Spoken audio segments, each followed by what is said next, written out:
don't always get to choose in this life, win and lose in this life, but I'ma prove in this life, we can move in this life. Alright, Rémi, grosse question. Première grosse question. C'est quoi tes plans pour la fin de semaine? Plan pour la fin de semaine, pas grand-chose, mais on a réservé des cours de ski et snow pour mes enfants. Nice. Ils ont 6 ans et 10 ans, mais on a fait un peu l'année passée, mais avec un cours, c'est toujours mieux. Fait que, OK. On va essayer ça. That's it. Ouais, C'est bon. ça Dis-moi va à en Saint-Bruno, plus. il reste un peu de neige, là, mais Ouais. c'est pas les conditions idéales, mais il en reste un peu. Et moins il fait fret, fait qu'ils font de la fausse neige. Ouais, là. c'est ça. Fait que ça l'aide. T'es-tu un grand sportif dans le sens où tu fais beaucoup de sport d'hiver, d'été? Ouais, Avec quand tes enfants, même. ouais. Là, Ok. l'hiver, j'en fais un peu moins. Là. Je joue dans une ligue de garage au hockey. Nice. Comme gardien de but. Ouais, cool. C'est ça. Puis Nice. sinon, on fait du snow de temps en temps aussi. Il va jouer dehors, on va glisser, mais... OK. Cool. Ouais. Excellent. Bon, ben c'est bon ça. yes. Commençons en force. Rémi Letourneau, bienvenue au podcast. Bonjour, merci Bonjour. de l'invitation. Of course, comment ça ce matin? Très bien. Ouais. Ben oui, les vacances s'en viennent. Donc, dernière journée Ouais. avant le temps des fêtes. Ben, on est festif aujourd'hui, justement. Fait que là, comme vous pouvez voir, on pré-enregistre pas. Ouais, petite thématique C'est très ici. cool. Quand t'es arrivé en bas au lobby, t'étais vraiment matché avec le gros sapin de Noël en bas. Ouais, Fait que un j'ai peu trouvé plus, ça il manquait concept. ma tuque de Père Noël. Ouais, il manquait les cadeaux et tout, là, c'est parfait. C'est ça. C'était ton party de bureau, tu dis? Ou, Non, ben c'est dernière journée, on fait tout le temps une petite thématique, Mm. chandail de Noël, Nice. tout ça. Fait que c'était bien le Pourquoi fun. On s'habille différemment. All right. Ben écoute, Rémi, avant d'embarquer là-dedans, parle-moi un petit peu plus de toi et ton entreprise. Ouais, moi, ça fait. Je suis pour Protec Construction. Fait que dans le Mhm. fond, à la base, on est un entrepreneur général. Ouais. Puis aussi promoteur immobilier. Donc, Mhm. environ, on fait 50% d'entrepreneur général, promoteur immobilier. Puis moi, ça fait 20 ans que je suis dans l'entreprise. C'est une entreprise familiale, que c'est mon père, le fondateur de tout ça. Donc, l'entreprise existe depuis 30 ans. Wow. Puis je suis aussi avec mes 2 frères dans l'entreprise. Il y en a un qui ça fait 20 ans aussi qui est là. On a pas mal commencé en même temps. Mhm. Puis mon autre frère est là depuis peut-être 10-12 ans aussi. Fait que ça fait quand même longtemps qu'on travaille tout le monde ensemble. Qu'est-ce qui t'a donné le goût de reprendre la relève, dans le fond? Puis de poursuivre C'est, l'entreprise? oui, c'est ça. Fait que oui, justement, on est dans le processus de. Mon père est C'est ça, je me encore souviens. là. Ouais, il est encore là à temps plein, mais on est en Ouais. processus de transfert. Ok. Ça se fait progressivement. Là. Ouais. Au début, on pensait que ça allait se faire en 6 mois, mais on a réalisé que c'était mieux de prendre notre temps. Ah ouais, ok. c'est ça. Pourquoi? Mais je veux dire, Fait si que tu veux en c'est parler. c'est quand même beaucoup de connaissances à Mm. transmettre. Tu sais, puis on est quand même une PME. Là, on est 25 employés. Fait que c'est pas. C'est quand même. Ouais, Mhm. quand même, Ah mais on ouais. n'a pas une énorme structure. Fait qu'on Je comprends. s'est rendu compte que tout est Ok. tout est dans la tête de tout le monde. Tu sais, il n'y a rien d'écrit. Fait que le temps de transférer les connaissances de quelqu'un qui ça fait 30 ans, qui est fondateur, président de l'entreprise, il faut prendre notre temps, il faut prendre le temps de faire ça comme il faut, puis de bien comprendre tout ça. Donc, on s'est donné plus de temps, puis mon père, c'est pas quelqu'un, il veut pas aller à la retraite non plus, là, fait qu'il veut rester actif aussi. Donc, on s'est dit qu'on était mieux de faire ça comme il faut sur un plus long temps qu'essayer de couper ça d'un coup. Fait que, on est encore tout le monde ensemble Transition. là-dedans, mais ouais, là, on est en processus de transition là-dedans. Fait que tu as grandi dans un nid familial, ton père qui était dans le domaine t'a dit, moi je me vois là-dedans, je grandis puis je veux faire partie de l'entreprise familiale. Est-ce que tu Ouais. as toujours eu cette passion-là ou c'était en vieillissant, tu as découvert ça? Non, mais tu sais, en étant enfant, j'ai jamais. Mon père travaillait, puis ma mère aussi Ouais. était dans l'entreprise. Donc, ils ont tout le temps pas mal travaillé ensemble. Jusqu'à temps que ça fait longtemps, peut-être il y a 15 ans, ils se sont divorcés. Fait que là, c'est sûr que travailler avec ton ex-femme, c'est moins. C'est moins hot. Ouais, c'est ça. Donc là, ma mère est partie, mais j'ai toujours été dans un milieu d'entreprise familiale. Mais jeune, je me voyais pas nécessairement là-dedans. Tu sais, j'avais pas d'objectif. Mon père m'a jamais poussé non plus Ok. Ah non? à faire quoi que ce soit là-dedans. OK. Fait que C'est intéressant. ça s'est vraiment fait naturellement. Là, tu sais, pendant mes études, moi, j'ai fait un bac en administration. Ouais. Parce que puis c'était pas pour reprendre l'entreprise parce que je savais pas quoi faire. C'est quelque chose qui est quand même général. Fait que je m'étais C'est inscrit très là-dedans. Je l'ai fait aussi, mon bac. Pas Fait que c'est pas le bac Ouais. le plus difficile non plus. No. Fait que, on touche à tout. Ouais, c'est Au moins, ça. tu as un bac, right? C'est ça Ouais. que la mentalité un peu de Exact. nos parents puis whatever. C'est ça. Fait que durant Ouais. ces études-là, je travaillais un peu avec dans l'entreprise, dans le fond. Fait que j'ai été un peu menuisier aussi. Tu sais, j'ai touché à tout. Là, fait qu'autant de chantier que de bureau. Je faisais un peu j'ai commencé commis de bureau aussi. Fait que j'ai touché à tout à temps partiel. Puis j'aimais ça. Fait que c'est là que ça a évolué au fil du temps. pour être tout ce que je suis maintenant. Puis ton rôle dans la business familiale en ce moment, c'est quoi ce que tu fais actuellement, mettons dans tes tâches quotidiennes? Je m'occupe, tu sais, on est les 3 frères qui ont chacun notre branche de l'entreprise. Fait que moi, je m'occupe plus ce qui est finance, vente, marketing, donc développement. Puis les finances font partie du développement parce qu'en étant promoteur immobilier, ça prend de l'argent. Puis les finances font partie des projets aussi. Donc, on s'est rendu compte qu'il y avait quand même un fit entre les finances, vente, marketing, tout ça ensemble. Donc, moi, je m'occupe de ça. Puis j'ai un autre frère que lui, c'est toutes les opérations, donc tous les projets, la conception, gestion des projets. Puis mon autre frère, directeur mieux-être, donc ressources humaines. J'aime ça, ce titre-là. Oui, c'est ça. Wow. Mieux-être autant à l'interne qu'à l'externe pour clients. nos clients, nos locataires, donc tous les gens. On est quand même une entreprise qui est, pour nous, l'humain, c'est très important. Là, puis c'est pour ça qu'on vit, c'est ça notre passion. Donc, on met quand même beaucoup d'efforts dans cette partie-là de l'entreprise. J'aime vraiment ça. C'est quoi votre client type? Client type, c'est des propriétaires d'entreprises. Puis nous, c'est surtout des projets, c'est seulement des projets privés. OK. Parce que nous, quand projet de construction, on ne va pas vraiment en soumission ou en appel d'offres. Ouais. Notre modèle d'affaires, c'est de la conception clé en main. Parfait. Donc, on part d'un budget que le client veut investir, je sais pas, 2 millions dans son bâtiment. Bien, on y conçoit quelque chose pour ce montant-là. Donc, on est vraiment en avant-plan de tout ça pour la conception et la construction. Pourquoi qu'on le fait comme ça? Pour nous, ça a toujours été... on sent qu'il y a un meilleur service pas mal quand on fait ça. Puis les attentes, on est capable de dire pour 2 millions, on fait ça, il n'y a pas de surprise, on est capable de gérer un peu tout. Donc, c'est plus facile, autant pour le client de gérer sa rentabilité, son projet, que quelqu'un qui va aller en soumission, il ne sait pas trop comment ça va coûter, puis là, il y a un prix qui sort au bout de la ligne, que c'est-tu bon, c'est-tu pas bon, on ne sait jamais. Fait que, on s'est éloigné un peu de ce marché-là pour faire de la conception. Fait que dans le fond, c'est des clients qui vous approchent, puis c'est des clients qui sont déjà intéressés, et non faire de la prospection. Ou tu sais, les appels d'offres, justement, les soumissions et tout ça, les devis, est-ce que c'est une game encore actuellement, ces entreprises-là qui se positionnent là-dedans, est-ce que c'est une game encore du plus bas soumissionnaire?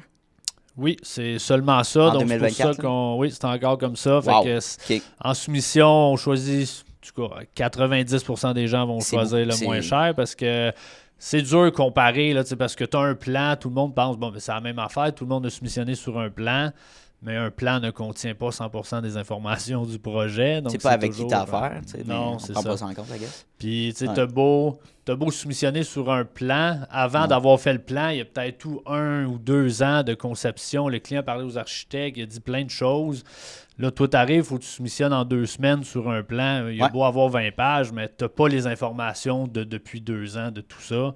Tu comprends pas nécessairement le besoin du client. Fait que les entreprises sont encore... on choisit le moins cher, puis pour être le moins cher, il faut oublier certaines choses, parce que sinon, tu ne seras pas le moins cher. Donc, c'est de là que viennent toutes les extras, les affaires qui finissent plus. Donc, c'est pas vraiment... c'est pas du tout notre philosophie, donc c'est pour ça qu'on s'est retiré un peu de ce marché-là. Parfait. On va parler un petit peu de tes produits. Donc, vous faites résidentiel, vous faites maison, chalet, multilogement. C'est quoi un petit peu votre type de produit? Comme entrepreneur construction, on fait seulement du commercial industriel. Okay. Donc, autant du bâtiment qu'on va faire des nouveaux bâtiments ou des aménagements intérieurs, que ce soit bureaux, cliniques ou autres commerces. Okay. Donc, ça, c'est notre portion entrepreneur général quand on travaille pour des clients. Ouais. Puis pour nous, nos immeubles, présentement, on détient du commercial et de l'industriel. Donc, on a les deux. Mais là, on veut pousser justement 2025 plus le résidentiel. Donc, sûrement faire une autre branche ou ouais, vraiment? C'est ça. Une autre branche résidentielle, faire du multilogement, tout ça. Puis on s'est rendu compte que notre vision de l'être humain, mais souvent ça s'applique quand même mieux dans le résidentiel que dans l'industriel. Ça se fait dans les deux, mais je pense qu'on a un plus grand impact dans le résidentiel.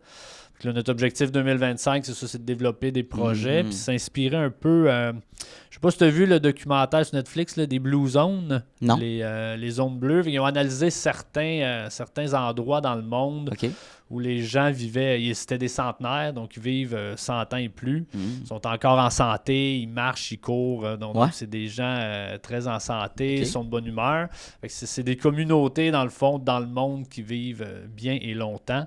Donc on veut s'inspirer de tout ça pour nos projets immobiliers. Fait que mettre vraiment l'humain de l'avant, de faire un mode de vie que les gens vont être ensemble, ils vont se rassembler, ils vont pouvoir être plus en santé. Donc vraiment de créer un environnement que les gens vont être heureux. Fait que créer un environnement où tu vis qui est communautaire, un petit peu plus, de créer cet esprit-là. C'est ça. Fait qu'on veut enlever un peu l'individualisme qu'on est. Là. On est beaucoup individualiste, mais on veut retourner un peu en arrière, là, le temps que les gens s'aidaient, le temps les gens avaient du plaisir à faire leur affaire. Fait qu'on veut s'en aller un peu du capitalisme, rejoindre plus la communauté, puis de rassembler les gens. C'est notre défi 2025. Puis tu sais... on parlait de ça dans un autre podcast, justement, mais le commercial versus le résidentiel, c'est très chiffré, dans le sens c'est moins émotionnel, tandis que le résidentiel, c'est tu bâtis une famille qui va habiter là, quelqu'un qui va faire grandir des enfants, qui va justement avoir des projets de vie. Fait que c'est deux mentalités différentes. Fait que je peux comprendre un peu votre avenue, un peu long terme, de comment vous voulez amener cette business-là. Puis c'est un peu aussi, il y a du manque de logement aussi. Fait qu'il y a une opportunité de faire des choses pour les gens aussi.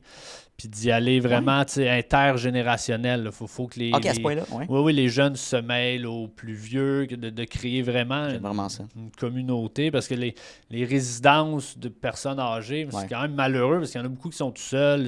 C'est très triste pour eux. Il y en a qui n'ont pas l'air très heureux là-dedans. Là. Fait que de vivre, de voir les enfants avec les plus âgés, ça crée une... En tout cas, moi, je sens que ça crée vraiment ça crée de la vie, le monde sont plus heureux, fait que c'est ça qu'on pense que notre génération est de plus en plus enclin à avoir un mode de vie beaucoup plus proche de la famille que nos parents, mettons. C'est pas tout le monde, mais je sens on dirait qu'on revient vers là aussi. Fait que, puis même dans l'industriel, oui, c'est plus dur à créer, mais on veut quand même... Dans l'industriel, on est extrêmement individualiste aussi. Tout le monde a son bureau, ses salles de conférence, sa cuisine. Fait que ça aussi, on a un projet, peut-être 2026, celui-là, parce que c'est un projet plus majeur, mais de vraiment créer un quartier industriel qui aurait vraiment un bâtiment commun, que les gens seraient ensemble au dîner, les gens seraient ensemble, des salles de conférence communes, d'utiliser les espaces à leur plein potentiel au lieu d'avoir... nous, on a un gym dans nos bureaux. On a un gym, puis on fait venir des entraîneurs privés, tout ça. Mais on s'entend que le gym il est utilisé 10% du temps, tout qui est quand même bien, 10% du temps, mais il est souvent vide. Pourquoi? Fait que, Pourquoi? Parce qu'on est juste 10 employés de bureau. Donc, c'est dur de prendre toutes les plages horaires qu'il y a tout le temps quelqu'un. Donc, j'ai l'impression que si on partage tout ce type d'espace-là à tout le monde, on optimise les installations de tout le monde. Puis je pense que ça crée un engouement aussi. Eux autres s'entraînent. Bon, je vais peut-être y aller aussi. Oui, c'est motivant. Oui, c'est ça. Ça va motiver les autres aussi à le faire. Donc, c'est vrai de créer des espaces de travail. C'est niaiseux, mais... Quand je vais au bureau ici, le gym, il n'est pas très loin. Là. C'est le Econo Fitness, pas très loin, mais quand même, il faut que je prenne mon char au GI. Surtout quand il fait frais, c'est poche. Là, mais d'avoir tout ça dans un building, puis des fois, tu as peut-être une garderie aussi. Pour les parents, c'est pratique. Je sais pas, un resto, c'est tout centralisé. Fait que tu as un mode de vie. Right, tu as des espaces de repos, beaucoup moins cubicules qu'on a déjà vu dans les débuts années 2000. Non, c'est ça. On veut plus vivre ça. Là. Non, fait qu'on veut créer, de ramener le monde ensemble aussi, même si on est toutes des business différentes, mais pourquoi on n'interagit pas ensemble, c'est pas... Exact. C'est pour ça que je pense que les espaces de coworking fonctionnent hyper bien. Ici, essentiellement, le building, c'était d'autres industries. Là. C'était l'industrie de la guenille. Puis les étages, maintenant, c'est rendu vraiment comme juste du coworking. Fait que c'est séparé en bureau. Il y a des espaces communs et tout ça. Fait que ça c'est le fun, parce que tu rencontres le monde dans le couloir. Parce que, comment ça va? Ça crée de la vie. Ouais, c'est niaiseux de même, là, mais ça crée de la vie. Souvent, ça crée une chimie aussi entre chacune des entreprises. On apprend à se connaître, on peut travailler ensemble, on peut s'aider. C'est ça qui est... Ça amène des opportunités, on ne pense pas, là, mais tu fais... mettre ton lunch au micro-ondes, tu dirais, hey, si, oui, tu j'ai rencontres besoin d'un quelqu'un. fournisseur, ça tombe bien, tu sais. C'est ça. Non, mais c'est cool. Puis vos idées, justement, innovantes de changer un peu le workspace, ça vient de où? Vous inspirez de où? Tu as dit les Blue Zones, as-tu d'autres places qui t'inspirent? On a toujours voulu à l'interne que nos employés soient heureux et aient du plaisir. On a même, ça fait quelques années qu'on a ce qu'on appelle un plan de vie pour chacun de nos employés. Fait qu'on les rencontre. Ça dure sur un an, c'est comme 7-8 rencontres sur un an, mais de parler à chacun des employés individuellement, puis s'assurer que cette personne-là réalise un rêve ou un objectif dans son année. On l'accompagne là-dedans, puis c'est pas obligé d'être ça peut être un rêve personnel, là, ça n'a rien à voir avec la business, mais c'est de faire évoluer nos employés avec nous, les emmener où ce qu'ils veulent aller, puis leur montrer que des fois, on se fixe des limites, mais sont faciles à passer si tu mets un peu d'effort là-dedans, puis c'est vraiment ce que tu veux faire. Donc, d'emmener l'être humain à être ce qu'il veut en enlevant un peu les limites qu'on se fixe nous-mêmes, là, des fois. Puis une équipe de 10 employés, là, tu viens de donner un exemple concret de comment tu fais la cohésion d'équipe. As-tu d'autres exemples ou activités que vous faites justement pour renouer des liens?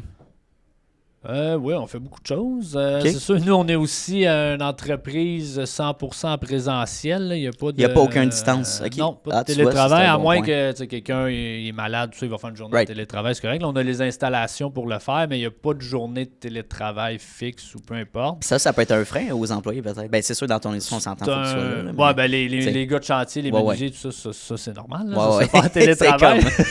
Mais notre équipe de bureau, quand même, ça. on est peut-être 12-15 en admin. Puis c'est tous des gens qui aiment ça, être là. C'est sûr qu'il faut recruter le bon type de personnes. Il y a des gens que ça les intéresse pas nécessairement d'interagir avec les autres.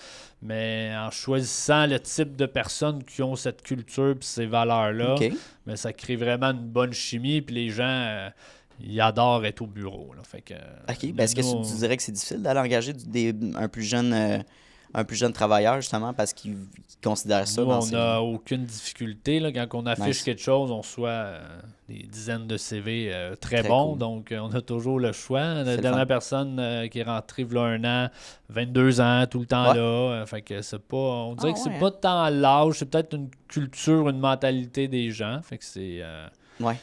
Puis on crée aussi... Il faut que ça soit le fun aussi de travailler. Fait qu'on crée un environnement qui est plaisant. Nous, à chaque matin à 9h, on se rencontre dans le gym, puis on va faire soit une petite méditation, des étirements, des petits réchauffements.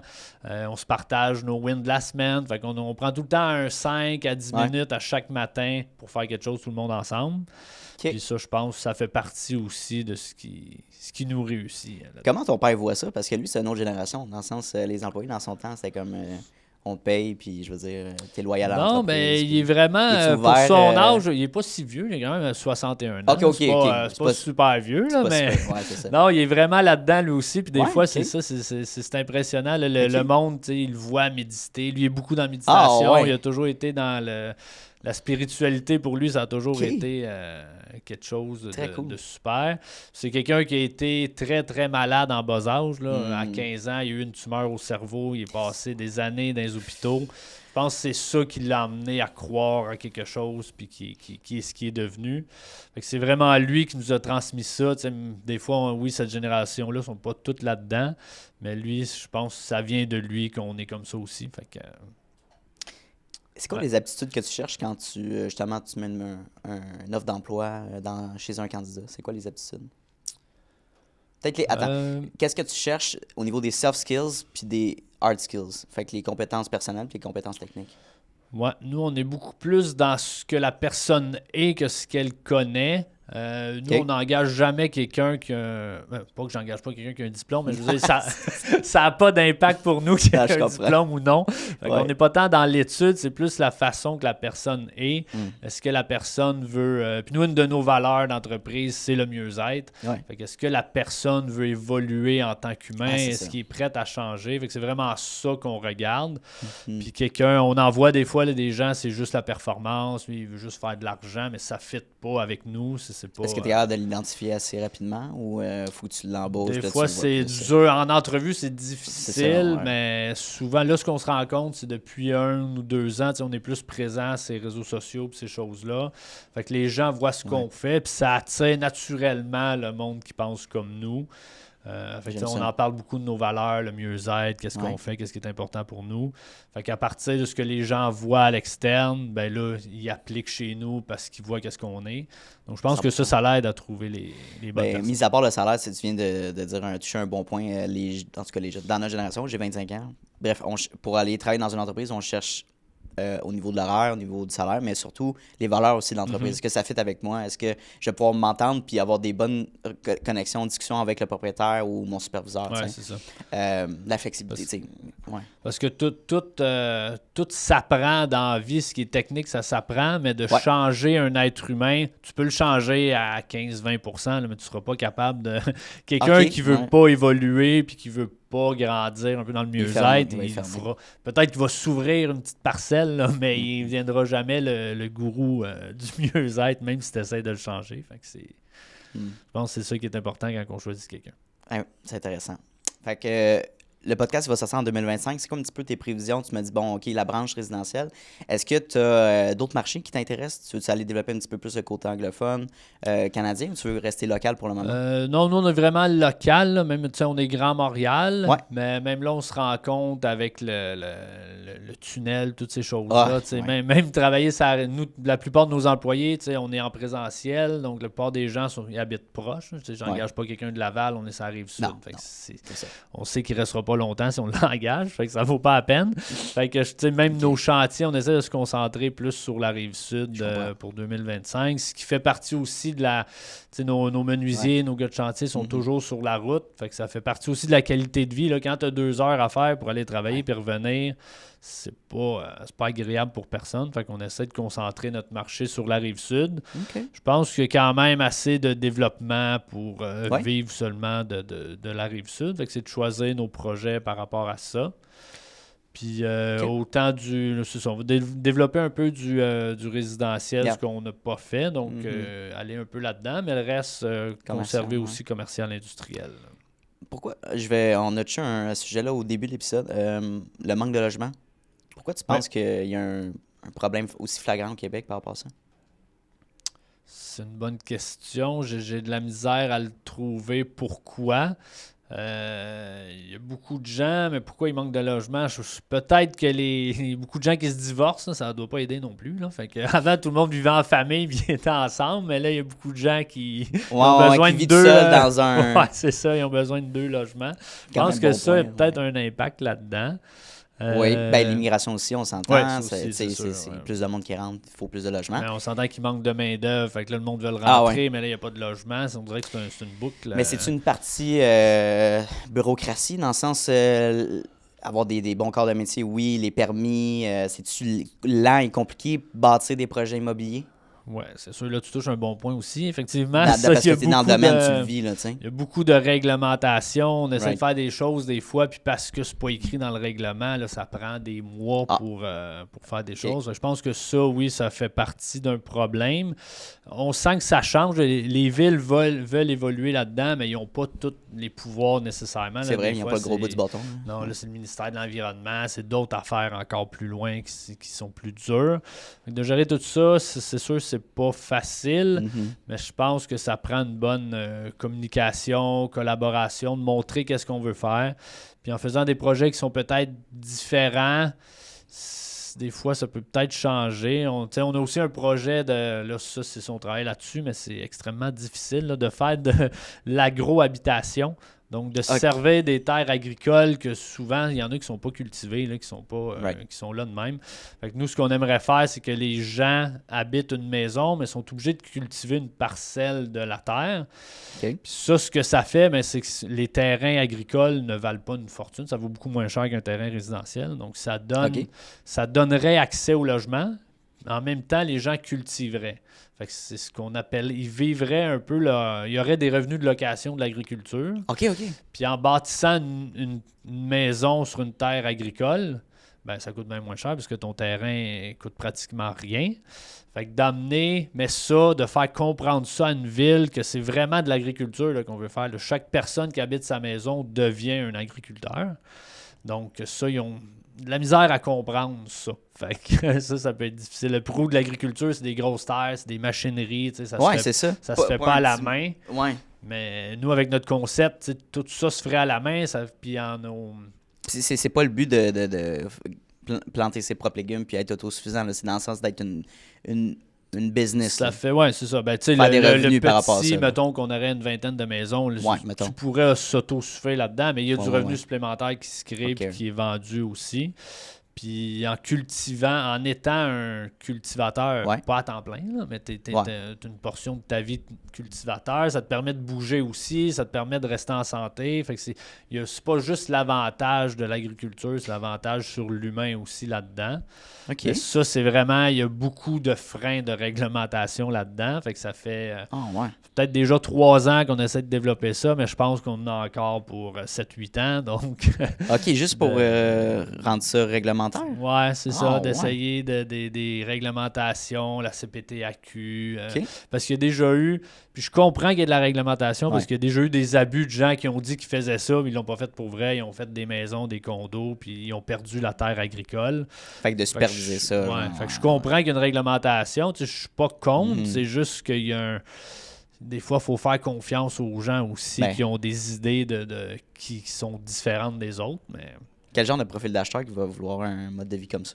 Dans le sens qu'il va faire ça à temps partiel avec sa job? C'est quoi un peu? on voit beaucoup des gens, il y en a quand même beaucoup de gens qui ont des grands jardins chez eux. Puis je Mhm. pense que ce genre de personnes-là qui aiment être dehors, Ouais. qui aiment les affaires frais, tout ça, je pense que ce type de gens-là Ça fit. fitterait là-dedans. Peut-être un certain âge aussi, proche de la retraite, peut-être, tu sais, il commence à être plus temps Ouais, partiel. on dirait que c'est peut-être dans les extrémités. Fait que oui, quelqu'un plus proche de la retraite. 50, Mais les 60, jeunes là, aussi, on dirait qu'ils sont plus Ok. ouverts à ça. Là. ouais.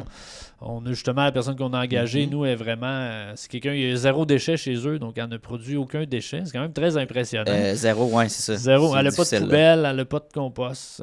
My God. 0 déchet. Fait que c'est ce type Ok. de personnes-là qui aiment ces environnements-là. Je pense qu'il y en a de plus en plus aussi. Mm. Mais Ouais. c'est sûr que ça s'adresse pas. Ça s'adresse à un petit marché. Là. C'est pas quelque chose qui est fait pour tout le monde non plus. Puis, qu'est-ce qui te motive justement à bâtir ce genre de projet-là? C'est quoi la petite flamme? Pourquoi tu... Ben, c'est maintenant là, un logement, c'est tellement dispendieux. Fait qu'en Right. le faisant comme ça, c'est de donner la chance à ceux qui ont moins d'argent D'accéder à la propriété, d'accéder right? à la propriété, puis ils vont détenir cette propriété-là. Donc, ça Mhm. va leur créer de la valeur, ça leur donne une chance dans la vie de grandir aussi, puis d'accumuler de la richesse. Parce que c'est pas tout le monde qui est capable de le faire avec les prix des loyers et des maisons qu'on a. C'est difficile pour plusieurs personnes.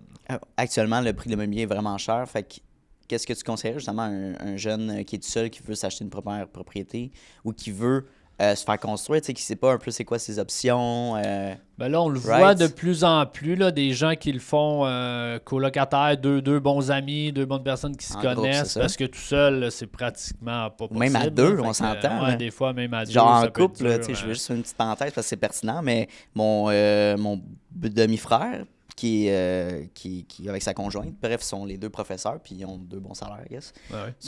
Ils ont de la misère à se trouver une maison à Ouais. Laval, tu sais, un jumelé. Pas de se qualifier, mais il y a tellement de surenchères que, genre, il y a Ouais, c'est ça. genre, plein de personnes qui se mettent sur une maison. Fait que tu regardes ça, puis t'es comme, Chris, qu'est-ce qu'il faut que je fasse combien? Genre 250 000 par année, si tu Ouais, pourrais mais acheter une c'est cabane? Pour là? ça, un peu, tu sais, Ouais, notre c'est ça. concept de communauté aussi, de rendre des petits, c'est pas des villages, là, parce qu'il y a peut-être, mettons, 50, c'est ça. 100 maisons, mais de créer des communautés là-dedans, d'amener les gens à interagir, ben, ça va créer, au lieu d'être tout seul à essayer de faire notre affaire, mais de se mettre en groupe à faire quelque chose ensemble. Je pense que c'est une avenue qui peut être intéressante. Je sais que c'est pas pour tout le monde. Il y en a qui veulent vraiment être tout seuls dans leur cocon. Ça doit être plus difficile dans ces cas-là, mais d'apprendre, de réapprendre à vivre avec les autres, je pense que c'est une solution aussi. Ouais, je pense qu'avec la pandémie, on a vraiment été confrontés à vivre tout seul. Ouais, c'est Puis ça. ça a été too much, je pense. Ça a été too much. Puis là, quand on Ouais. est revenu, là, il y a beaucoup de gens, dont moi, qui étaient contents de revenir justement, juste aller au gym physiquement, juste Ouais. aller dans des restos, whatever. Mais aller au travail aussi, aller voir les gens. Fait que l'esprit communautaire, tu sais, puis on a parlé des personnes âgées tantôt. J'ai vu mes tantes, mes grands-parents, tu sais, aller dans des maisons pour personnes âgées, puis je trouvais ça hyper triste. Ils sont tout seuls, puis les enfants, ils visitaient genre Ah, une c'est fois ça. par... je sais pas combien de temps, là, right? C'est triste, là. Je pense que ça aussi, de ramener les personnes plus âgées à vivre avec nous, ça te donne un levier financier aussi en même temps, là, d'accueillir tes parents qui sont moins autonomes chez vous. Ils vont t'aider avec tes enfants, ça crée, c'est bon pour tout le monde. C'est juste qu'on n'a plus le réflexe de faire ça parce que nos maisons sont pas faites pour ça. Ils n'ont pas été bâtis comme ça. Non, c'est pour ça, en fait. Non. Puis comment tu bâtis, mettons, un intergénérationnel ou comment tu bâtirais un intergénérationnel pour que tu aies ton intimité, toi-même avec ta conjointe, ton chum, whatever, tes enfants, et tes grands-parents, tu sais. Nous, ce qu'on sent, c'est de garder les... Oui, il faut avoir ton intimité. Tu sais, si tu veux dîner, souper tout seul, il faut que tu puisses le faire. Fait que c'est peut-être de rapetisser les chambres, rapetisser les cuisines personnelles à tout le monde, puis créer des choses communes si tu veux inviter ta famille, tout ça. Fait que de rapetisser un peu notre milieu de vie privé à soi, puis de créer des espaces annexes qui sont communs, que les gens vont interagir ensemble. Donc, tu gardes ton côté privé. Puis, vu que c'est tout un peu plus petit, ça te donne plus le goût de sortir aussi. Tu vas voir d'autres gens. Il y a beaucoup d'isolement aussi des personnes âgées. Fait que ça va contrer ça un peu, avoir des gens alentour de soi. Donc, je pense que... Oui, c'est un beau projet parce que c'est des choses que je parle avec ma mère puis mes grands-parents. Je suis comme... T'sais, plus tard, je serais quand même ouvert à justement avoir quelque chose de plus communautaire. Je veux pas que vous alliez dans des résidences pour cette personne âgée. Parce que c'est ça le step. C'est comme, bon, on va vendre notre maison, on s'en va là. Puis après, c'est quoi? C'est CHSLD, c'est comme ça te tente dessus. C'est comme une pente descendante, là. Puis t'es comme, Chris, c'est quand est-ce que je m'en Le problème, c'est que le système est fait de même parce que même si tu veux avoir une hypothèque à 3 personnes, c'est dur, là. C'est pas, les réglementations sont pas faites pour ça. Qu'est-ce que tu veux dire, c'est dur? C'est le côté fiscal ou autre d'avoir une hypothèque à plusieurs personnes, c'est difficile. Le système est fait pour que chaque personne ait son affaire, puis tout le monde paye son truc, tout le monde est tout seul. C'est de changer un peu toutes ces mentalités-là. C'est intéressant. On va switcher un petit peu vers le branding personnel. Toi, entrepreneur, ça ressemble à quoi ta vie personnelle en ce moment? Tu as dit que tu as des enfants. T'es-tu en couple? Tu n'es plus avec... Oui, je suis en couple. J'ai 2 enfants. Donc, vie personnelle, pour moi, l'équilibre est... la fameuse équilibre de vie, là. L'équilibre est unique à chacune, là. Je pense qu'il n'y a pas d'équilibre qui peut fitter pour tout le monde. Il y en a qui aiment ça plus travailler, il y en a qui aiment ça être plus avec leur famille. C'est pas... je pense qu'il ne faut pas se fixer sur un modèle de dire l'équilibre, il faut que je vois mes enfants 4 heures par jour, sinon je ne suis pas heureux. Sinon, je n'ai pas réussi. Je pense que chaque personne a sa vision de l'équilibre. Fait que, pour moi, oui, c'est important le temps en famille, mais c'est plus important d'être présent et avoir du temps de qualité que le nombre d'heures que je vais passer en famille. Fait que pour moi, oui, des fois, je vais finir un peu plus tard, mais quand je pars du bureau, mon cerveau est vidé, je suis prêt à aller avec ma famille et être là à 100%. Que dire, il faut que je finisse absolument à 6 heures, mais là, j'ai plein d'affaires dans ma tête, puis je suis à la maison, mais je suis pas là. Je suis à la maison, mais tu travailles sur ton ordi, genre, tu fais du multitasking. Tu checkes ton cellulaire parce que tu attends un appel ou peu importe. Fait que moi, je suis dans l'école de pensée que j'aime mieux finir plus tard, finir mes affaires à 100%, j'arrive à la maison, là, je suis disponible. Puis oui, des fois, je suis là moins longtemps, mais je suis là à 100% quand je suis là. Fait que, j'aime ça, cette mentalité-là, parce que souvent, on se dit on veut tout faire, on veut tout dire oui à tout le monde. Ce qui arrive, c'est que ça dilue justement tes moments avec les gens, parce que faut que tu aies tes responsabilités avec ta job, avec tes gens. C'est ça. Fait que des fois, tu te retrouves un peu partout, mais tu es nulle part parce que tu penses à trop d'affaires en même temps. Fait que... J'aime trop, j'aime vraiment ça. Fait que faire un lien avec cette question-là, c'est quoi ta vision du succès? Moi, le succès, c'est plus par rapport à la façon d'être heureux avec ce que t'es, de pas toujours chercher à avoir plus de choses, plus d'argent, plus de... Ouais, c'est ça. Fait que moi, c'est vraiment... Puis même niveau de bonheur, il faut être heureux avec ce qu'on est, mais faut pas chercher non plus à toujours être plus heureux, parce qu'à un moment donné, t'es heureux, là, t'as pas besoin d'être heureux à 200%. Fait que moi, le succès, c'est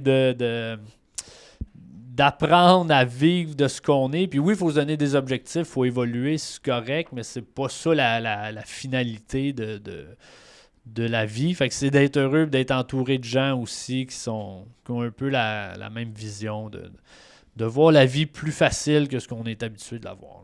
Nice. C'est un peu comme la question de l'équilibre de vie, c'est propre à chacun. Ouais. Il y en a qui vont se valoriser juste en faisant un nombre, ben, leur chiffre d'affaires, Ah mettons, ouais. ou l'argent qu'ils ont dans leur compte. C'est correct aussi, il n'y a pas de bon ou de mauvaise chose. Fait que Je pense que c'est correct à court terme. Long terme, on est émotionnel, dans le sens si on était des robots puis des machines à guess. Là. Ah ouais. Mais il y en a beaucoup qui se valorisent juste, ou qui disent, tu sais, moi, j'ai juste tout le temps travaillé toute ma vie, j'ai pas le temps d'avoir de relations. Puis ça marche de même jusqu'à temps que tu aies un certain âge, puis tu te ramasses tout seul, puis t'es comme, calice, sûr. j'ai 1 million de whatever. Parce Puis je qu'en suis quand bout de même ligne, tout seul, on tu sais. reste, c'est comme tu dis, les relations humaines restent la base de la vie. Ouais. Puis on va tous mourir un jour. Fait que, que Right. tu meurs avec 100 millions C'est ça. ou 2 piastres, tu seras pas plus heureux. Tu te reviens dans le même sol, tu sais. Ouais, c'est ça. Right. Tu t'es tout enterré à la même place. Faut faire attention à quand on dit ça, parce que dans le sens que, genre, moi, je valorise beaucoup, tu sais, les gens qui veulent faire d'argent, puis, tu sais, réinvestir, puis whatever, mais Ouais. je pense que c'est notre vision en tant qu'entrepreneur quand on fait de l'argent, c'est de la réinvestir aussi. C'est notre impact, comment on veut redonner à la société. Toi, tu le fais concrètement aussi dans ta business, fait que c'est Ouais, cool. c'est pour ça que nous, on Right. essaye. Puis oui, une business doit faire de l'argent, sinon tu vas fermer. Ben, Fait que c'est au bout de la... Oui. l'argent reste bon, mais Oui. c'est d'être... quelqu'un qui me dit ça récemment, il a dit « Ah, vous, c'est le fun, vous faites du capitalisme conscient. » Donc, Ouais, j'aime ça le terme, fait ok. que c'est, Ouais. oui, il faut être capitaliste pour que notre Mhm. business survive, mais qu'est-ce que tu vas faire avec ton argent après? Ben nous, c'est de la redonner aux gens. Là. Ouais. Ça me tente pas d'acheter un bateau à 1 million, ça me tente pas Ouais. je suis pas là-dedans. Moi, ce qui Non. m'anime, c'est que les autres soient contents de faire vivre des affaires aux gens. Fait que l'argent, on la réinvestit dans les autres humains, puis nous, c'est ça qui nous passionne. Oui. Là-dedans. Puis c'est cool, puis les gens, je trouve que ont la mentalité, tu sais, que genre, les capitalistes, les multinationales, ils mettent dans le même bateau les multinationales puis les PME. Ouais. Les boss font tout du cash, puis les employés les subissent. Mais les PME, c'est pas ça. Là. Ben non, dans le c'est sens ça, que c'est pas, on roule pas dans des Benz everyday, là, c'est pas... Non. Right? Fait que non, c'est... Mais je pense qu'on le fait, puis tu peux peut-être me dire ce que t'en penses, mais on le fait aussi par mission de vie. On se voit pas faire autre chose. Tu sais, je me verrais pas non plus tu sais, travailler pour quelqu'un parce que j'aime trop ce que je fais, j'aime trop mon entreprise. Non, right? c'est sûr. Puis ce qui est le fun de l'entrepreneuriat, ben, c'est que ton rêve puis ta mission, ben, tu as une équipe qui t'aide à En réaliser plus. tout ça. Fait que moi, c'est ça qui me passionne, de me voir faire. Il y en a, tu sais, des promoteurs immobiliers qui sont un peu tout seuls, là, tu sais, comme Luc Poirier, énormément de succès. Il est tout Mais seul, je là, pense qu'il n'y a aucun employé, il travaille tout seul. Ça, c'est pas. C'est le fun, c'est une façon de faire les choses, mais moi, ce que j'aime, c'est d'avoir une équipe, qu'on est tous ensemble là-dedans, puis on a du plaisir. Je me verrais pas faire ça tout seul avec mon père, mes 2 frères. Ça m'anime pas du tout, là. Fait que C'est de bâtir avec l'équipe, bâtir une entreprise avec des gens qui sont inclus, puis Ouais, faire c'est grandir ça avec... Puis espérer qu'éventuellement, nous, on sera plus là, mais ça va continuer, puis ça va pas s'éteindre parce que nous, on n'est pas là. Fait que d'emmener tout ça un peu plus grand que soi. Une business familiale, ça a l'air le fun, ça a l'air communautaire, ça a Ouais. l'air cool. C'est quoi les accrochages qui peuvent arriver, mettons? On est quand même chanceux. On essaye d'éviter ça. Nous, Le à plus chaque possible. semaine, là, c'est important, on est 4, là, mon père et Ouais. mes 2 frères. Ouais. Puis à chaque semaine, on a un dîner ensemble. Puis des fois, on pense que c'est inutile de faire ça, mais c'est le dîner qu'on appelle des vraies affaires. OK. Donc, c'est là que des fois, on a un petit quelque chose, un petit irritant que souvent, on va se dire, bah, c'est pas grave, là, il a Ouais. fait ça, mais bah, passer à autre chose. Ouais, c'est ça. Mais nous, on s'est donné la mission de que si on sent quelque chose, même si c'est minuscule, de s'en parler, de l'adresser ensemble. Des fois, c'est pas facile de le dire, mais on sent, quand on le dit, mettons la semaine d'après, on se reparle de ça. Une chance qu'on ait dit ça. Toi, tu voyais ça de même, mais moi, je suis de même. Là, on explique notre vision Ouais. de chacun, puis on réussit à comprendre l'autre personne aussi. On a beau être une famille, mais on est tous différents quand même si on vient de la même famille. Fait qu'on n'a pas toutes les mêmes visions. Fait que ce Ouais. temps-là, je pense qu'il est extrêmement important pour notre chimie familiale, puis C'est fun, ça.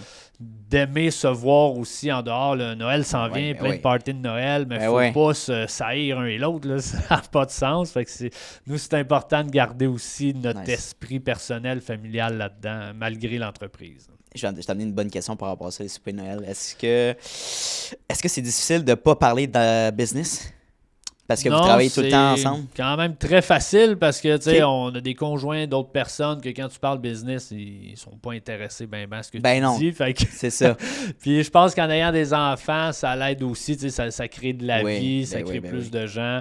Ça te tente pas de parler de business avec tes enfants, fait qu'on réussit à décrocher. Mm-hmm. Tu sais, même quand que je vais souper c'est rare que je soupe sur mon père, mais je le vois tous les jours, fait que j'ai pas le réflexe d'aller chez eux. Mais même quand je vais chez eux, on parle pas de business, on parle d'autres choses. On réussit à faire la différence entre les deux. Puis vos dîners d'affaires, c'est vraiment cool. C'est justement de mettre le point sur le bobo parce que je trouve que les Québécois ont de la misère avec la confrontation. Puis, fait que, mettons, quelque chose qui t'a gossé, puis c'est pas le fun, mais ça vaut pas la peine d'y en parler. Je le laisse, tu sais, jusqu'à temps que ça s'accumule, jusqu'à temps que ça s'accumule dans ta tête, puis t'es comme. Puis que ça pète, ou tu fasses la babonne, ou whatever, tu sais, puis tu parles dans le dos. Puis des fois, tu penses que c'est de la confrontation, mais ça fait tout l'inverse. Oui, l'autre personne a la chance de s'expliquer avant que ça devienne trop gros, puis tu sois plus capable d'entendre ce qu'il a à dire. Là, à chaque fois. Puis à chaque semaine, il y a tout un petit quelque chose. C'est impossible que tout soit parfait. Fait que c'est pour ça que même des fois, on se dit on fait tout ça pour rien. On perd notre temps, là, un dîner ensemble. On n'a pas besoin de ça. Mais il y a toujours mon frère qui est directeur mieux-être. Il nous ramène. Non, c'est important, il faut faire ça. Fait que c'est vrai. Je pense que c'est la recette qu'on a trouvée pour que ça fonctionne bien. Ouais, surtout quand c'est familial, on s'entend, là, t'as pas le choix parce que les soupers de famille continuent. Mais je pense que même une entreprise qui a des partenaires devrait le faire aussi, même si c'est pas familial. En tout cas, moi, je trouve ça tellement important de pas... Même si tu as des partenaires d'affaires, mais faut pas que tu sois pas du même avis qu'eux. Ta business, ça n'en ira pas du bon bord si tout le monde pense pas pareil. Tu t'en penses quoi, puis tu es tout le temps d'accord. Je veux dire, il faut que tu ailles un... Non, tu sais, je suis pas d'accord, puis voici mes points, puis j'ai peut-être pas raison, t'as peut-être pas raison, puis on va trouver un point d'entrée. C'est impossible que tout le monde soit d'accord tout le temps. Chaque humain pense différemment. Ben non, mais sinon, c'est ça s'en va juste dans une direction. L'autre pense que la recette gagnante. Au final, puis après ça se ressent sur les employés. Pourquoi les autres pensent pas pareil, puis ça... dangereux pour ta culture puis ton monde aussi quand tu penses pas comme tout le monde la même affaire. Disons que tu as quelqu'un dans ton équipe que tu vois, là, lui, là, il va monter puis il veut monter puis c'est un leader naturel. Qu'est-ce que tu vas faire pour l'encourager? Nous, on a un comité de direction, fait que ça reste... on utilise le modèle iOS, là, qui est une façon de gérer une business. Fait que je pense qu'en utilisant ce modèle-là, on a des groupes par rapport au département. Puis on a aussi un comité de direction. Fait que quelqu'un qui veut pousser, il est toujours capable d'évoluer à travers ces groupes-là. Fait que je pense que les opportunités s'en vont plus là-dedans. Puis la croissance de l'entreprise aussi fait en sorte que les gens ont des opportunités parce que tu as plus de gens, tu commences à avoir des gens en direction, tu peux évoluer. Fait que je pense que pour ça aussi, la croissance, c'est pas le côté monétaire qui est important, mais c'est de donner l'opportunité aux gens d'évoluer dans leur carrière. Exact. Puis nous, il y a des gens qu'on voit aussi qu'on n'est pas capable de les faire évoluer ou ils veulent faire d'autres choses. Ben, on va les aider à changer de carrière, on va les aider. Ah oui, tu vas les accompagner là-dedans? Oui, on a eu quelqu'un, là, 2 ans, je pense. Là. C'était, je ne sais pas si vous connaissez, le petit gros bison, Émeric Côté. Est-ce qu'il est bien populaire sur les réseaux sociaux? Non, je ne sais pas. Émeric Côté, mais le nom, il me dit quelque chose. Qu'est-ce qu'il fait maintenant? En tout cas, il travaillait pour nous, il était représentant, mais il a toujours été un artiste, fait qu'il faisait un peu de musique sur le site, tout ça. Puis tu voyais, il rentrait au bureau plus tôt, il emmenait sa guitare, il jouait dans... c'était vraiment sa passion. Fait qu'on l'a aidé à faire ce saut-là de carrière à travers l'emploi qu'il avait avec nous. Puis on savait que c'était temporaire, là, c'est pas quelqu'un qui aurait resté... C'était vraiment un passionné de musique. Fait que, on l'a aidé à faire le saut là-dedans, puis on le voit encore souvent, on l'aide encore, des fois il nous demande des conseils. Fait que de voir les gens évoluer, pas nécessairement chez vous, mais de les voir vivre de leur passion, c'est... Oui, c'est inspirant, puis ils vont se souvenir de toi aussi, de cette manière-là. Il y a certains entrepreneurs, malheureusement, qui vont avoir peur, mettons, d'engager des intrapreneurs. Tu sais qu'ils ont déjà certaines choses de côté, des projets ou qu'ils veulent bâtir d'autres choses. T'es comme, je l'engage-tu? Est-ce qu'il va rester avec moi? Tu sais, c'est-tu un risque? Moi, je pense que c'est jamais... Moi, je pense que c'est un investissement dans le sens que cette personne-là qui va peut-être ou pas quitter l'entreprise peut devenir un fournisseur, peut devenir un collaborateur, peut devenir un client. Puis le référencement que tu vas avoir, ça a été le meilleur boss que j'ai eu. Tu sais. Puis encore là, ça reste... La communication est importante là-dedans. Il faut se dire encore les vraies affaires entre l'employé et nous. Tu sais, c'est pas parce que tu me dis que tu veux t'en aller dans 2 ans vivre d'autres choses que je vais te mettre dehors. Là. Ça n'a rien à voir. Là. Je vais t'aider à faire ce parcours-là puis tu auras fait partie du chemin. Fait que c'est... Nice. Une partie de tes tâches, c'est du marketing. C'est quoi ta stratégie en ce moment pour promouvoir l'entreprise? Nous, c'est beaucoup en étant plus dans le commercial, c'est des projets quand même d'envergure qu'on fait. Fait que c'est beaucoup une stratégie relationnelle, donc de créer parce que des projets de 4-5 millions, de donner ça à un inconnu, c'est quand même difficile. Fait qu'on s'est rendu compte que le réseau, les relations, nos connaissances, c'était vraiment important, là, que les gens apprennent à nous connaître. Puis il faut que tu aies les mêmes valeurs que nous. Là. Si tu penses différemment, on n'est pas un bon partenaire pour toi. Fait que c'est de trouver les gens qui te ressemblent, de côtoyer ces gens-là qui ont la même vision que toi, de les accompagner puis de réussir des projets à travers ça. Comment tu crées tes relations? Tu sais, là, un bon exemple, c'est un podcast, on s'entend. Oui, ça peut aider, Ça peut aider. I guess c'est des idées comme ça, activités de réseautage, des events. Des activités, participe à des événements. Puis là, on le voit qu'en étant aussi prometteur immobilier, on doit se rapprocher de plus en plus des villes aussi parce que, on dit qu'ils ont beaucoup de règlements, mais ça reste des humains puis ils veulent que ça fonctionne eux aussi. Fait que c'est de créer des relations avec les différentes villes. Fait que c'est pour ça aussi qu'on veut plus se concentrer sur la Rive-Sud. On est tous des gens de la Rive-Sud. Quand tu es toujours dans le même environnement, ben là, c'est là que tu réussis à bâtir des relations puis à connaître des gens.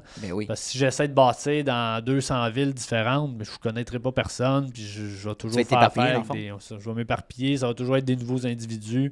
Je ne réussirai pas à créer de relations. Donc, je pense que c'est de focusser sur le bon créneau, les bonnes personnes, puis de s'associer avec des gens qui pensent comme nous. Fait que dans la stratégie marketing qu'on utilise, ben c'est ça, c'est de faire voir notre vision, comment qu'on est pour attirer ces gens-là. Je pense que c'est ça qui est principalement important. Très cool. Bâtir une réputation, en fond, sur la Rive-Sud. C'est ça. Puis éventuellement, I guess, de scale ça, je sais pas, mais c'est quand même intéressant. As-tu un objectif, justement, autant de scaler, mais aussi un objectif du nombre d'employés que tu aimerais avoir? Non, c'est pas tant d'objectifs, mais c'est sûr que nous, on veut pas diminuer la taille d'entreprise. On est quand même une équipe de 20-25 personnes. C'est quand même le fun de gérer ça. J'ai pas l'objectif d'en avoir 100 non plus. Nous, ce qui est important, c'est de rester proche de chaque personne. Fait que ça, c'est quelque chose qu'on ne voudra jamais perdre. Est-ce qu'on est capable de faire ça à 100 employés? Peut-être, je sais pas, mais c'est ça, ça peut être un enjeu, mais peut-être pas non plus. Fait que là, on est vraiment avec le processus du transfert d'entreprise.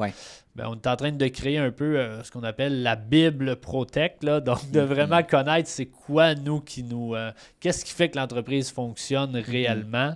Donc, de mettre tout ça sur papier. Fait que si on est capable de faire ça, est-ce qu'on va être capable de transmettre ça à une plus grande équipe? Peut-être, mais on ne veut pas aller trop vite non plus pour être certain de ne pas perdre cette proximité humaine qu'on a là aujourd'hui. Là tu es dans la business familiale. Quand tu es rentré, as-tu amené des nouveaux systèmes, de la technologie, des automatisations? On parle tellement du AI maintenant. Est-ce que tu utilises des outils actuellement que ton père n'avait pas implantés?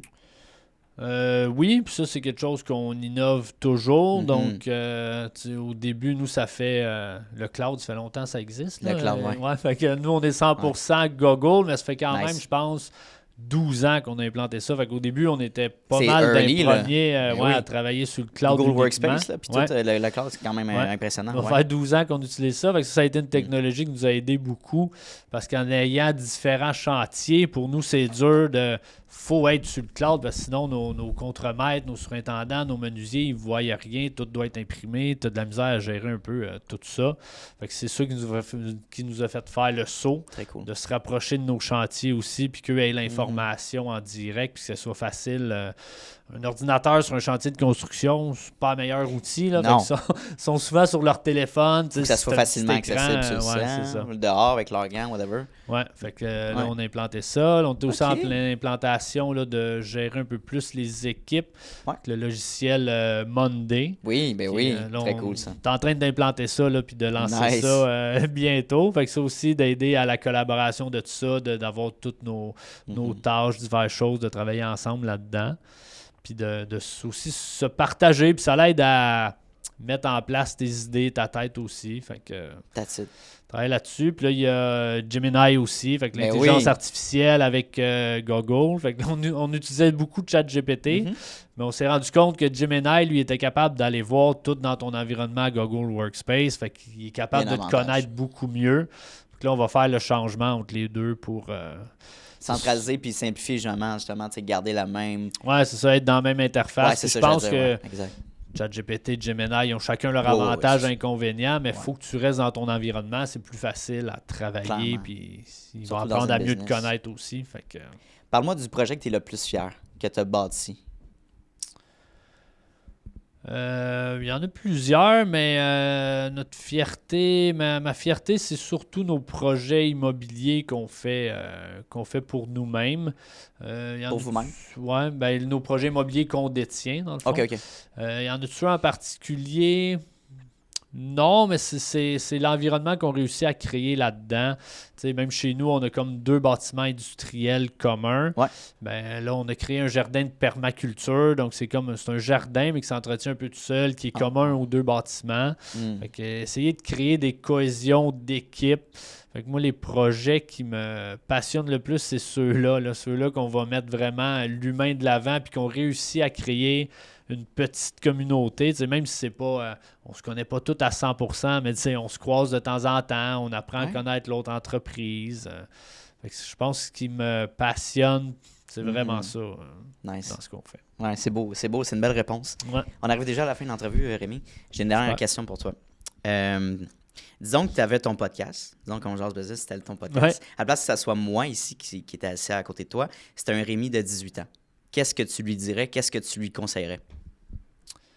Je pense que ça serait de vraiment vivre de ta passion. Mhm. Le travail, ça doit être quelque chose qui t'anime et que tu aimes faire. Faut pas que tu ailles au... je pense qu'il faut pas que tu te présentes au travail de reculons. Là, ça reste c'est une grande majorité de notre vie, le travail. Donc, de trouver quelque chose vraiment qui te passionne. Puis de pas juste focusser sur l'argent ou le salaire que ça va te donner. Si tu vas avoir plus d'argent, si tu fais un travail que tu n'aimes pas, ta vie va être plate. Ça ne sera pas agréable. Si, Donc, oui. vraiment, de choisir quelque chose par rapport à tes passions et non par rapport au salaire ou par rapport à ce que ton entourage te dit ou peu importe. Si toi, tu es bien dans quelque chose, assume-le, respecte-toi là-dedans, puis choisis vraiment quelque chose qui te passionne. Puis ta vie va être belle, puis tu vas évoluer là-dedans. Magnifique. Je suis sûr qu'il serait inspiré, qu'il serait Ben motivé. oui, sûrement.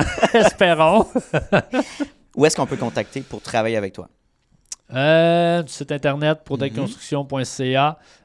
Tous les réseaux sociaux aussi, quand même beaucoup présents en ligne. Donc, LinkedIn, Facebook, Instagram, TikTok, partout où ce que vous êtes. Très cool. On est là. On est là. C'est ça. J'aime vraiment ça. C'est une belle entreprise que tu as, puis je suis même pas inquiet au niveau du développement de l'entreprise puis de faire scaler ça. Le podcast, justement, sert à ça, de mettre en valeur ces entreprises-là, tu sais, puis projeter une belle mission qui n'est pas juste de bâtir pour faire de l'argent, tu vois ce que je veux dire. Puis c'est beaucoup plus l'esprit communautaire. Puis j'ai aimé dans l'entrevue quand on a amené justement l'esprit de les grands-parents, faire valoriser ça, puis de faire créer une communauté qui est intéressante avec tes voisins, moins d'être individualiste. Casser cette mentalité-là qu'on a, je trouve. Merci pour l'invitation. Toujours très intéressant de participer. Avant qu'on se laisse, ce que je propose à mes invités, excuse-moi, c'est aussi moi, on fait un part 2. Donc, ce qui se passe de nouveau dans ton entreprise, les beaux projets que tu vas pouvoir bâtir avec l'entreprise. Donc, ouais. Super. Excellent, man. Fait que merci encore. Merci. Yes. Bonne journée. Hey, salut, ça fait déjà la 2e fois qu'on se voit dans cette même vidéo-là. Donc, merci de ton attention, puis merci de ta discipline, parce que c'est un mince pourcentage des gens qui sont capables d'écouter du début de l'épisode jusqu'à la fin. Donc, merci beaucoup de ta discipline. Ça démontre énormément de motivation de ta part et bien sûr d'un aspect important de l'entrepreneuriat que oui, la motivation c'est important, mais la discipline c'est encore plus important. Donc, merci de ton attention. La meilleure manière que tu peux me repayer pour ce podcast-là, vu qu'il est accessible à tous et gratuit, il va rester gratuit. Ça, c'est important. Notez-le à quelque part. Je tiens qu'il reste gratuit, accessible à tout le monde. En fait, c'est tout simplement de repartager le podcast dans des Instagram Stories, d'en parler avec tes amis, d'envoyer le lien à tes amis. Hey, Mathis, va donc écouter cet épisode-là. C'est super intéressant. Ça vaut de l'or. Puis, ça va me permettre d'aller faire croître le podcast à un niveau exponentiel. Donc, merci beaucoup pour ton aide et ton intérêt pour le podcast. Et bien sûr, on se revoit la semaine prochaine dès jeudi midi pour un nouvel épisode. Donc, bonne journée à toi.